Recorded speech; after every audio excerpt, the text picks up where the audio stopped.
Hello student, welcome to আড্ডা 24/7 WBCS topper. আজকে আমরা এমন একটা টপিকে কথা বলবো যেটাতে ভারতের একটা খুব বড় লাভ হতে পারে অথবা ভারতের এদিকে এনভায়রনমেন্টাল লস কিছুটা হতে পারে। আমরা আজকে কথা বলবো দ্য গ্রেট নিকোবর প্রজেক্ট নিয়ে। গ্রেট নিকোবর প্রজেক্টটা কি, এখানে কি কি পয়েন্টে টাকা ইনভেস্ট করা হচ্ছে, কি কি ডেভেলপমেন্ট হবে, তার কি কি প্রোজ অ্যান্ড কনস রয়েছে, সমস্ত কিছু থাকবে আজকের এই ডিসকাশনে। এবং আজকের এই টপিক থেকে তোমরা WBCS কিংবা মিসলেনিয়াসে ডেফিনেটলি কোনো না কোনো প্রশ্ন পাবে, কারণ এগুলো একদম কারেন্ট অ্যাফেয়ার্স বেসড টপিক এবং কারেন্ট অ্যাফেয়ার্সে এইরকম টপিকের থেকেই তোমাদের প্রশ্ন আসে। এটাকে তুমি বলতে পারো জিওগ্রাফিক্যাল ইনফরমেশন বেসড কারেন্ট অ্যাফেয়ার্সের টপিক, এবং WBCS এর মতো এক্সামে এটা ভীষণ ভীষণ ভীষণ ইম্পর্টেন্ট। স্টার্ট করে দিচ্ছি আজকের সেশন।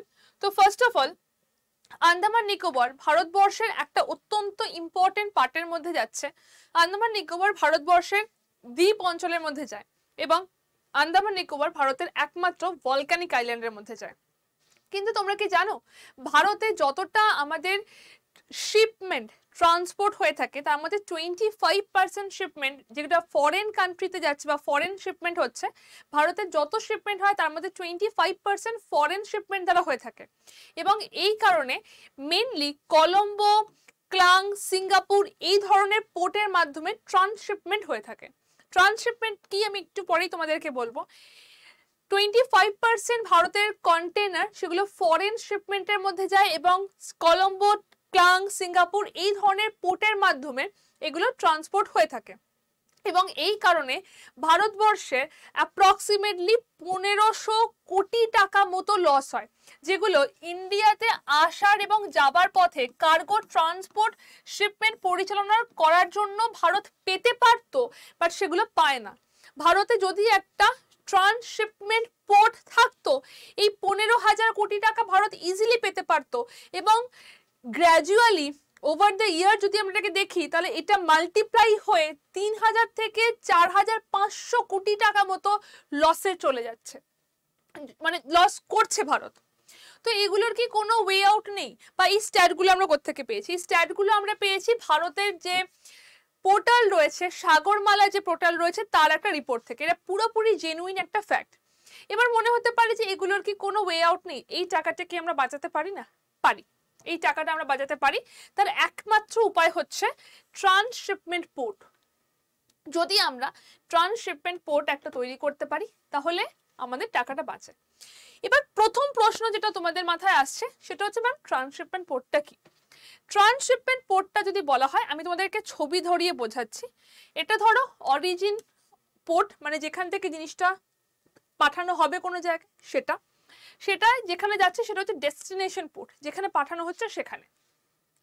ফর এক্সাম্পল, ধরো তুমি, আমি ভারতকে দিয়ে বোঝাচ্ছি তোমাদের বোঝার সুবিধার জন্য। মুম্বাই থেকে কোনো একটা জিনিস কলকাতা পোর্টে পাঠাবে, মুম্বাই পোর্ট থেকে কলকাতা পোর্টে পাঠাবে। তুমি অরিজিন পোর্ট হচ্ছে মুম্বাই এবং ডেস্টিনেশন পোর্ট হচ্ছে কলকাতা। তুমি এরকম না করে যদি মুম্বাই থেকে প্রথমে এসে চেন্নাইতে দাঁড়ালে, তারপর তুমি কলকাতায় গেলে, চেন্নাই হয়ে গেল ট্রান্সশিপমেন্ট পোর্ট। আমি খুব ছোট জায়গাতে বোঝালাম যাতে তোমাদের বুঝতে সুবিধা হয়। অরিজিন পোর্ট, তারপর থেকে আসছে একটা ইন্টারমিডিয়েট পোর্ট যেটাকে ট্রান্সশিপমেন্ট বলা হচ্ছে, সেখান থেকে যাচ্ছে ডেস্টিনেশন পোর্ট। বেসিক্যালি কি হয়, যখন খুব দূরে দূরে যাতায়াতটা হয় না, আমি তোমাদের একটা ছবি দেখিয়ে বোঝাই, জিনিসটা আরো ক্লিয়ার হবে বুঝতে। ধরো এখান থেকে খুব দূরে দূরে যাতায়াত হচ্ছে, এইখান থেকে গালফ কোনো কান্ট্রি থেকে কোনো জিনিস নর্থ মানে এই দিকে যাচ্ছে, এশিয়ার ওইদিকে যাচ্ছে, তাকে এখান থেকে যে শুধুমাত্র শিপমেন্ট মানে শুধু জাহাজ যাচ্ছে এরকম তো নয়। জাহাজ গেলেও জাহাজে তেল ভরতে হয়, জাহাজে যে মানুষগুলো আছে তাদেরকে খেতে হয়, তার জন্য একটা শিপমেন্ট একটা পোর্টে দাঁড়াতে হয়, যেখান থেকে তারা জাহাজের তেলটা ভরবে, যেখান থেকে তারা খাবারের জন্য জিনিসপত্রগুলো তুলবে। যেমন এখানে রয়েছে শ্রীলঙ্কার হাম্বানটোটা পোর্ট, এটা একটা ট্রান্সশিপমেন্ট পোর্ট। এটা শ্রীলঙ্কার পোর্ট, কিন্তু এটা চায়না এটা এখানে ডেভেলপ করেছে। তো এইখানে চায়নাতে ডেভেলপ করেছে হাম্বানটোটা পোর্টটা। এরকমই একটা ট্রান্সশিপমেন্ট পোর্ট যদি ভারত করতে পারে তাহলে সেক্ষেত্রে ভারতের জন্য অত্যন্ত লাভজনক একটা জায়গাতে ভারত থাকবে। তার কারণ ট্রান্সশিপমেন্ট পোর্টটাই হচ্ছে এমন একটা জিনিস যেটা এই মাল্টিপল ওয়েতে যে আমরা লসটা করি সেই লসটা আমাদের হবে না, যেটা আমরা আমাদের আর্ন করতে পারতাম। আমরা এমন একটা জায়গাতে রয়েছি, এই টাকাটা আমরা আর্ন করতে পারতাম, কিন্তু আমরা ছেড়ে দিচ্ছি। তো এটাকে বলা হচ্ছে ট্রান্সশিপমেন্ট পোর্ট। এইটার জন্য, এই ট্রান্সশিপমেন্ট পোর্টের কনসেপ্টের জন্য প্রথম যেটা হয়েছে সেটা হচ্ছে 2021 সালে অ্যাপ্রক্সিমেটলি 72,000 কোটি টাকা, কোনো কোনো জায়গায় 72,000 কোটি বলা হয়, কোনো কোনো জায়গায় 75,000 কোটি বলা হয়, তো অ্যাপ্রক্সিমেটলি 72 to 75,000 করোড় রুপিস দিয়ে একটা প্রজেক্ট করার কথা হচ্ছে। সেটা হচ্ছে দ্য গ্রেট নিকোবর প্রজেক্ট। এই গ্রেট নিকোবর প্রজেক্টটা কি, এর আন্ডারে কি কি হচ্ছে? এই গ্রেট নিকোবর প্রজেক্টটা হচ্ছে, এটা হয়ে যাচ্ছে আমাদের নিকোবর আইল্যান্ড। আমি নিকোবরের সম্বন্ধে সমস্ত কিছু তোমাদের ডিটেলসে বলবো। এখানে 4টে জিনিস করার কথা হয়েছে। একটা হচ্ছে এখানে একটা টাউনশিপ হবে, একটা এয়ারপোর্ট হবে, একটা কন্টেইনার ট্রান্সশিপমেন্ট টার্মিনাল হবে, এবং আরেকটা পাওয়ার প্ল্যান্ট হবে এই জায়গাটাতে। এইটা প্ল্যান হয়েছে। নিকোবর কোথায় অবস্থিত একটু দেখিয়ে দিই। এই হচ্ছে গ্রেট নিকোবর। যদি না দেখতে পাও আমি 1 সেকেন্ডের জন্য এটা টিকারটা অফ করছি। এইটা হচ্ছে আমাদের গ্রেট নিকোবর। নিকোবর আন্দামান নিকোবর দ্বীপপুঞ্জের একেবারে সর্বশেষ পয়েন্ট। এখানে ইন্দিরা পয়েন্ট অবস্থিত, ভারতের শেষ বিন্দু। 6°45' নর্থ হচ্ছে এর লোকেশন, ভারতের শেষ বিন্দুর। ইন্দিরা পয়েন্ট এখানে অবস্থিত। নিকোবর আইল্যান্ডের সব থেকে বড় আইল্যান্ড হয়ে যাচ্ছে আমাদের গ্রেট নিকোবর। মাউন্ট থুইলার এখানে অবস্থিত, যেটা নিকোবরের সর্বোচ্চ শৃঙ্গ। ওকে, নিকোবর এবং আন্দামানের কথা যদি বলা হয়, নিকোবর এবং আন্দামানের কথা যদি বলা হয়, এই দুটো নিকোবর এবং আন্দামান আলাদা হয়েছে 10 ডিগ্রি চ্যানেলের দ্বারা। লিটল আন্দামান এবং নিকোবরের মধ্যে 10 ডিগ্রি চ্যানেল অবস্থিত, এবং নিকোবরও একটা ভলক্যানিক আইল্যান্ডের মধ্যেই যাচ্ছে, মানে আন্দামান নিকোবর একটা ভলক্যানিক আইল্যান্ডের মধ্যেই যাচ্ছে। নিকোবরের লোকেশনটা হচ্ছে এই জায়গাটা। এখানে ক্যাম্বেল বে অবস্থিত। এখানে এই জায়গাটাতে একটা বায়োস্ফিয়ার রিজার্ভ অবস্থিত। নিকোবর অনেক দিক থেকে, এনভায়রনমেন্টালি দিক থেকে নিকোবর কিন্তু অত্যন্ত ইম্পর্টেন্ট একটা জায়গাতে রয়েছে। এখানে ক্যাম্বেল বে অবস্থিত, এখানে গালাথিয়া ন্যাশনাল পার্ক অবস্থিত নিকোবরে। ওকে, এবার পয়েন্ট হচ্ছে এটা আমরা কেন নিকোবরে তৈরি করতে যাচ্ছি। নিকোবর তো তোরা ডেভেলপার নয়, কেন নিকোবরে তৈরি করতে যাচ্ছি? তার কারণ হচ্ছে নিকোবরের পজিশন। নিকোবর থেকে সুমাত্রার ডিস্টেন্স যাচ্ছে 180 কিলোমিটার। নিকোবর থেকে সুমাত্রার ডিস্টেন্স যাচ্ছে 180 কিলোমিটার।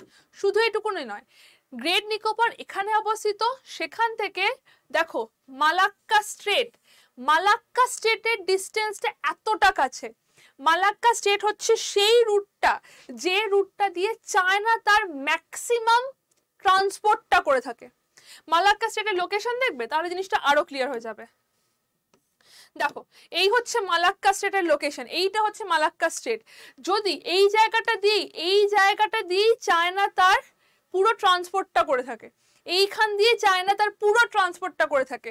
তো এই মালাক্কা স্ট্রেটের এত কাছাকাছি হওয়ার অবস্থানটা তো ডেফিনেটলি একটা খুব বড় পয়েন্ট না। তো এই জায়গাটাতে এসে যাচ্ছে আমাদের সুমাত্রার কাছে অবস্থিত, এই জায়গাটা হয়েছে মালাক্কা স্টেটের এত কাছে আমাদের এই নিকোবরটা অবস্থিত। এবার এই জায়গাতে যদি আমাদের কোনো এরকম ট্রান্সশিপমেন্ট পোর্ট থাকে, তাহলে ভাবো আমরা প্রত্যেকটা কান্ট্রির জাহাজ যেগুলো ওখান থেকে যাবে, সেখান থেকে আমরা আমাদের একটা প্রফিট আর্ন করতে পারি। আমরা একটা ট্রান্সশিপমেন্ট পোর্ট যদি ওখানে বানাতে পারি, সেখান থেকে কতটা প্রফিট হতে পারে। আরো পয়েন্ট আছে, আরো যে 4টে পয়েন্ট বললাম সেগুলোকে ডিসকাস করব। এছাড়া যদি গ্রেট নিকোবরটাকেই কেন চুজ করা হলো, এখানকার টোটাল এরিয়া যদি বলা হয় 1400 স্কোয়ার কিলোমিটার এর এরিয়া। এখানে পপুলেশন খুব বেশি নেই। এখানে মেইন দুটো ট্রাইব রয়েছে, একটা হচ্ছে সম্পেন ট্রাইব, একটা হচ্ছে নিকোবরিজ ট্রাইব। তোমাদের এই প্রশ্নটাও কিন্তু WBCS এর প্রশ্ন, যে WBCS প্রিভিয়াস ইয়ারে তোমাদের এই প্রশ্নটা থাকে যে সম্পেন ট্রাইব কোথাকার একটা ভালনারেবল গ্রুপ অফ ট্রাইব। তো সম্পেন ট্রাইব গ্রেট নিকোবরের, এবং নিকোবরিরা গ্রেট নিকোবরেই থাকে। এই ট্রাইবটা এখানে থাকে, এবং এই জায়গাটাকে ইউনেস্কো ওয়ার্ল্ড ইউনেস্কো সাইটের মধ্যে পড়ছে, এবং ম্যান অ্যান্ড বায়োস্ফিয়ার ম্যাবের আন্ডারেও এই জায়গাটাকে নেওয়া হয়েছে। এই জায়গাটা এতটা ইম্পর্টেন্ট, তার কারণ হচ্ছে লোকেশনের জন্য। এটা এনভায়রনমেন্টালি ইম্পর্টেন্ট তো বটেই, এবং এই জায়গাটা এত ইম্পর্টেন্ট হচ্ছে কারণ এটা লোকেশনের জন্য। 2013 সালে এটা ইউনেস্কোর সাইটের মধ্যে কিন্তু স্বীকৃতি লাভ করেছে। এবার পয়েন্ট হচ্ছে এই জায়গাতে যদি আমরা একটা ট্রান্সশিপমেন্ট তৈরি করি, ঠিক আছে, ফার্স্টে এখানে একটা টাউনশিপ তৈরি করার কথা হচ্ছে, এই জায়গাতে হচ্ছে একটা টাউনশিপ তৈরি করার কথা হচ্ছে, এখানে আসবে একটা এয়ারপোর্ট, এই জায়গাটাতে আসবে একটা পাওয়ার প্ল্যান্ট এবং এই জায়গাটাতে আসছে একটা কন্টেনার শিপমেন্ট, এই জায়গাতে একটা ট্রান্সশিপমেন্ট তৈরি করার কথা হচ্ছে। যদি আমরা এই জায়গাতে এগুলো তৈরি করতে পারি, এই চারটে জিনিস মেনলি তৈরি করা হবে। গালাথিয়া বের কাছে একটা ট্রান্সশিপমেন্ট পোর্ট তৈরি করা হবে, গালাথিয়া বের কাছে লোকেশন দেখালাম। একটা গ্রিনফিল্ড ইন্টারন্যাশনাল এয়ারপোর্ট তৈরি হবে, গ্রিনফিল্ড, হাইলাইট করছি এই ওয়ার্ডটাকে, গ্রিনফিল্ড ইন্টারন্যাশনাল এয়ারপোর্ট তৈরি করা হবে, একটা পাওয়ার প্ল্যান্ট তৈরি করা হবে এবং একটা ট্রান্সশিপ এরিয়া তৈরি করা হবে। তোমাদের মনে হতে পারে দুটো ওয়ার্ড, ম্যাম গ্রিনফিল্ডটা কি, গ্রিনফিল্ডের সম্বন্ধে আমরা জানি না, আরেকটা হচ্ছে ট্রান্সশিপমেন্ট পোর্ট, তো আমি বলে দিলাম বা জিনিসটা কি হচ্ছে। গ্রিনফিল্ড হচ্ছে সেই জিনিসটা যেটা একদম বেস থেকে শুরু হচ্ছে। নিকোবরে কি কোনো এয়ারপোর্ট আছে? নেই, একদম বেস থেকে শুরু হবে। নিকোবরে যদি কোনো একটা এয়ারপোর্ট হয় তাহলে সেখানে আমার ট্যুরিজমকেও সেটা ধাক্কা দেবে, আমার অন্যান্য জিনিস তো হচ্ছেই, সেটা আগে ট্যুরিজমকেও ধাক্কা দেওয়া হবে, ট্যুরিজমও অনেকটা বেশি পুশ পাবে, তো একদম বেস লেভেল থেকে উঠছে বলে সেটা যাচ্ছে গ্রিনফিল্ড। তো গ্লোবাল শিপিং ট্রেডে একটা পুরো নবজাগরণ আসতে পারে যদি ওখানে আমাদের একটা ট্রান্সশিপমেন্ট হয়ে যায়। শুধু এইটুকুনি নয়, creation of numerous employment opportunity হবে, যদি ওই জায়গাতে একটা ওরকম প্রজেক্ট তৈরি হয় সেখানে প্রচুর মানুষ কাজ পাবে, একটা এমপ্লয়মেন্ট অপরচুনিটি সেখানে তৈরি হবে, সেখানকার ভবিষ্যতে বা সেখানে উন্নতি হতে পারে। বাট হ্যাঁ, এনভায়রনমেন্টাল দিক থেকে উন্নতি হবে না। কিন্তু এক্ষেত্রেও একটা জিনিস বলা হয়েছে, অপোজ যখন করেছিল অনেকে, কংগ্রেস অপোজ করেছিল এই প্রজেক্টটা, আমি সেগুলো বলবো তোমাদের। অপোজ যখন হয়েছে তখন বলা হয়েছিল সরকারের পক্ষ থেকে যতগুলো গাছ আমরা নিকোবরে কাটবো ততগুলো গাছ আমরা মেনল্যান্ডে লাগিয়ে দেবো, কিন্তু সেটা খুব একটা যে জেনুইন বা খুব একটা যে জিনিসটা হবে সেরকমও গ্যারেন্টি কিছু নেই। যাই হোক, তো এই ছিল প্রজেক্টটা। তোমাদের যেটা বললাম গ্রিনফিল্ড এবং ট্রান্সশিপমেন্ট পোর্ট, এই দুটো কথা মেন হাইলাইটেড। গ্রিনফিল্ড মানে যেটা জিরো থেকে শুরু হচ্ছে, একটা গ্রিনফিল্ড এয়ারপোর্ট তৈরি করা মানে যে জায়গায় কিচ্ছু নেই, এখন বন জঙ্গল রয়েছে, সেই বন জঙ্গলটাকে কেটে সেখানে গাছপালা কেটে আমি এয়ারপোর্ট তৈরি করব।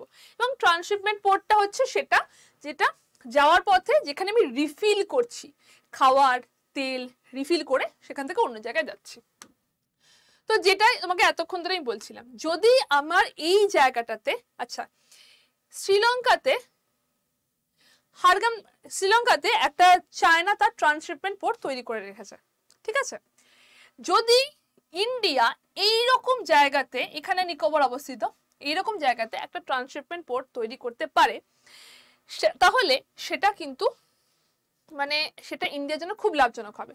এবং তুমি নিকোবরের এরিয়া দেখলে সেটা দুবাইয়ের থেকে একটু ছোট, ঠিক আছে, তো সেই রকম দুবাই সিঙ্গাপুরের সঙ্গে তাকে তুলনা করা হচ্ছে।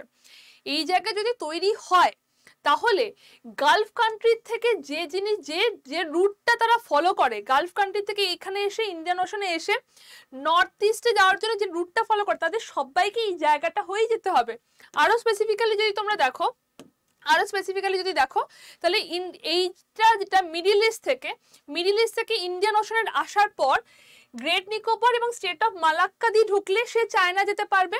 এবং এখানে এই জায়গাতে এসে প্রথম যে মেন পোর্টটা পড়ছে কলকাতা ছাড়া, সেটা হয়ে যাচ্ছে চিটাগং, আর এখান থেকে আসছে তোমাদের স্টেট অফ মালাক্কা। তুমি গ্রেট নিকোবরটা তোমাকে পেতেই হবে, তুমি গ্রেট নিকোবরের সাহায্যে স্টেট অফ মালাক্কা ঢুকতে পারবে। যদি এখানে একটা প্রজেক্ট হয় তাহলে সেটা আমাদের সমস্ত কিছু, আমাদের উন্নতির ক্ষেত্রে অনেকটা সাহায্য করবে, অনেকটা লাভ হবে। কিন্তু খুব ইম্পর্টেন্ট পয়েন্ট সেটা হচ্ছে আমাদের এনভায়রনমেন্টে খুব ক্ষতি হতে পারে।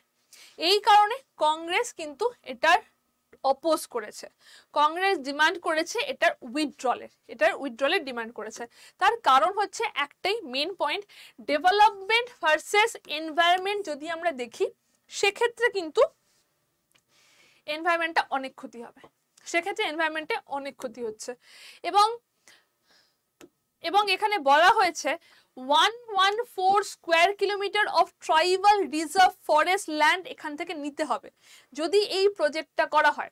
যার আন্ডারে 4টে পয়েন্ট রয়েছে, সেটা যদি করা হয় তাহলে 114 স্কোয়ার কিলোমিটার অফ মানে ট্রাইবাল ল্যান্ড সেটা আমাদের এখান থেকে নিতে হবে। যেখানে এই শম্পেন ট্রাইব, নিকোবরি ট্রাইব, তাদের কিন্তু তাদের জনজীবনে চেঞ্জেস আসবে, তাদের জনজীবনে একরকম থাকবে না। সেখানকার ন্যাচারাল ভেজিটেশন, সেখানকার ওয়াইল্ড লাইফ, সেখানকার মেরিন লাইফ, সেখানকার কোরাল, সমস্ত কিছু এফেক্ট হবে। তুমি জিনিসটা একটা বোঝো, গ্রেট নিকোবর কিন্তু এখন টুরিস্ট প্লেস নয়, এখন কেউ ঘুরতে যায় না ওখানে। ওই জায়গাটা একদম আনটাচড অবস্থায় রয়েছে। সেই জায়গাতে সেখানকার ন্যাচারাল ভেজিটেশন, সেখানকার ট্রাইব, সেখানকার ওয়াইল্ড লাইফ সেঞ্চুরি, কোরাল এখনো ভালো অবস্থাতে রয়েছে। মানুষ যে জায়গা টাচ করেছে না, সেটা ইভেনচুয়ালি তার যতটা লেভেল ছিল এনভায়রনমেন্টাল দিক থেকে সেটা অনেক কমে গেছে, কিন্তু এই জায়গাটা এখনো আনটাচ হয়ে রয়েছে বলে এখানকার যে এনভায়রনমেন্টাল রিসোর্স সেটা একদম প্রপার রয়েছে। যদি সেখানে গিয়ে একটা ট্যুরিজম হয় তাহলে 5টা লোক যাবে, তারা ম্যাগি খাবে, ম্যাগি খেয়ে ম্যাগির প্যাকেট ফেলবে, তো সেখানে পলিউশন আসবে। জিনিসটা দুটো দিকই ভেবে দেখতে হবে, প্রোজ অ্যান্ড কনস দুটোই রয়েছে এক্ষেত্রে।